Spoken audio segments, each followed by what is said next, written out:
Want to accept NEFT payments on Paytm? Here's how to do it fast and easy. First, make sure your Paytm for Business account is active. Log into the Paytm for Business dashboard or open the Paytm Business app. Go to the bank account details under the Profile or Settings tab. You'll find your Paytm linked bank account number and IFSC code.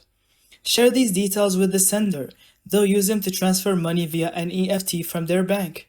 NEFT payments may take a few minutes to a few hours to reflect, depending on the bank. You'll get a notification once the NEFT is successful. You can also check the status under Transactions. Tip: to make sure tracking easier, ask the sender to send and add a remark or reference like your order ID or name. And remember, NEFT transfers are available 24/7, even on holidays.